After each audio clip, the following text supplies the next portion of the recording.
The internet, an invention that changed everything.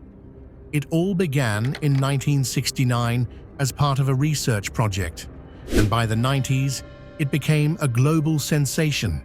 Now, here you are, watching this video thanks to that very invention. But have you ever stopped to think about how it actually works?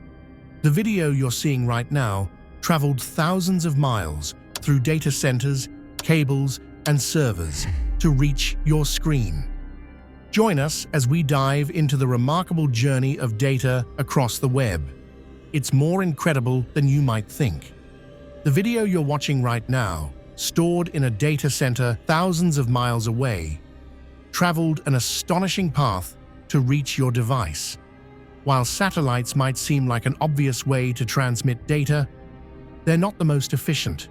You see, satellites orbit about 22,000 miles above the Earth's equator. To transmit a signal from a data center to your phone via satellite, the data would have to travel a whopping 44,000 miles. That's a huge journey, causing major latency. For most internet applications, that delay just wouldn't cut it. So how does the video get to you? The answer lies in a complex web of optical fiber cables stretching across the planet. These cables are the backbone of the internet, transmitting data at lightning-fast speeds. Whether you're connected via cellular data or Wi-Fi, at some point, your device is tapping into this global network of fiber optics. Let's zoom in on the data center for a second. That video you're watching isn't just floating in the air. It's stored in a solid-state drive, SSD, within a server, a powerful computer specifically designed to deliver content when requested. When you hit play, the server jumps into action, sending your video on a remarkable journey through the web of cables, routers, and switches until it arrives on your screen, all in the blink of an eye. This intricate process is happening every time you stream, download, or browse, seamlessly connecting you to the vast world of information stored across the globe. So, how does the data stored in a faraway data center make its way to your device through the intricate web of optical fiber cables? It all starts with something called an IP address. Every device connected to the internet, whether it's a server, a computer, or your phone, has its own unique IP address. Think of it like your home address. Just like how mail gets to your house thanks to your home address, data finds its way to your device using your IP address. Your internet service provider, ISP, assigns an IP address to your device. Likewise, the server in the data center that holds the website or video you want to access also has an IP address. Technically, if you know a server's IP address, you can directly access the website it's storing. But remembering strings of numbers for every website isn't practical, right? That's where domain names like youtube.com or microsoft.com come in handy. They act like nicknames for these hard-to-remember IP addresses, making the internet more user-friendly. Here's where things get more interesting. A single server in a data center can host multiple websites, and each of these sites can't be accessed just by knowing the server's IP address. In cases like this, something called host headers are used to ensure that when you enter a domain name, the right website pops up from that server. But for massive websites like YouTube, they've got entire data centers dedicated solely to storing and managing their content, so things are a bit more streamlined. When you enter a domain name like youtube.com, your browser doesn't immediately know the IP address behind it. That's where the DNS, Domain Name System, steps in. Think of DNS as the internet's giant phone book. Just like you'd look up a person's phone number by their name, DNS matches domain names with their corresponding IP addresses.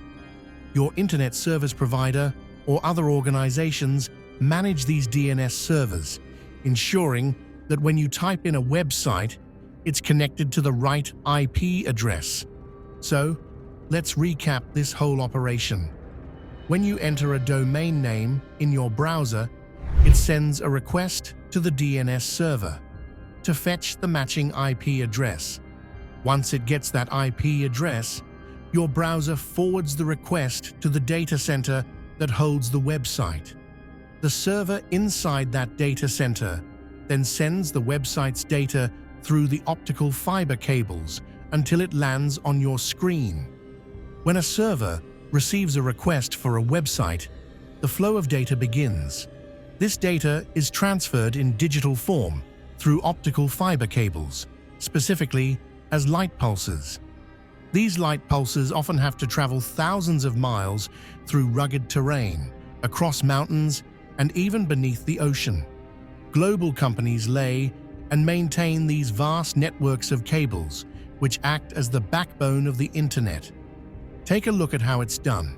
Ships drop a massive plow deep into the ocean, digging a trench on the seabed where the optical fiber cable is placed.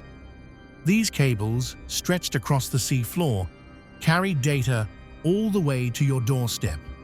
Once they reach you, they're connected to a router. The router's job is to convert these light signals into electrical ones. From there, an Ethernet cable transmits the electrical signals to your laptop or device. But what if you're using cellular data?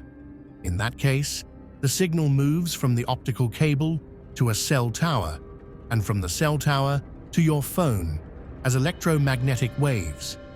Whether through fiber optics or cell towers, this intricate network keeps the internet flowing seamlessly. Given that the internet is a global network, there has to be some organization to keep things running smoothly. That's where ICANN comes in. Located in the USA, ICANN oversees crucial tasks like IP address assignment and domain name registration, ensuring the internet functions the way we've come to rely on it. All this happens in milliseconds, bringing the world to your fingertips with every click. One of the most incredible things about the internet is just how efficient it is at transmitting data, far outpacing older communication technologies like landlines and cellular networks. Take the video you're watching right now. It's sent from the data center to you as a massive collection of zeros and ones.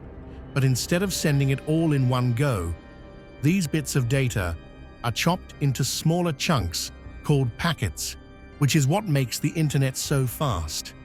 Here's how it works. The server divides the video into packets, each containing 6 bits of data, along with important info like the sequence number and the IP addresses of both the server and your phone. These packets are then routed toward your device, but they don't necessarily follow the same path.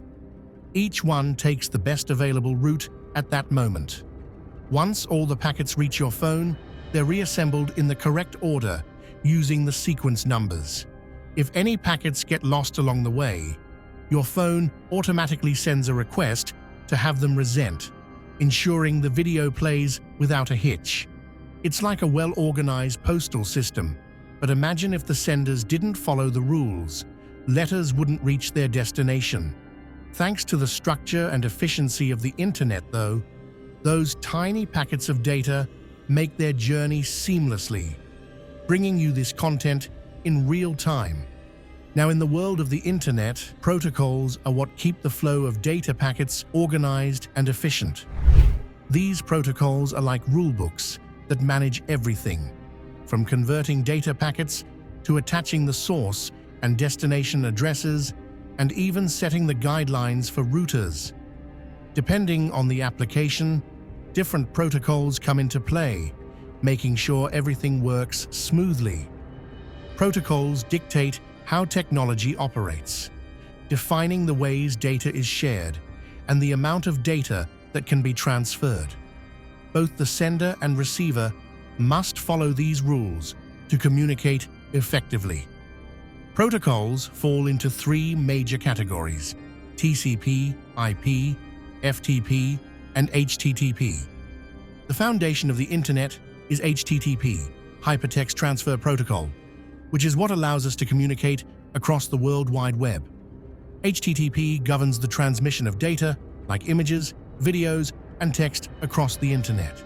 Each time a user opens a web browser, they're automatically establishing an HTTP connection, allowing them to access all sorts of content. We hope this video has helped you understand how the Internet works. If you enjoyed learning about this process, please consider subscribing to our channel and liking this video. Your support means the world to us. Thank you.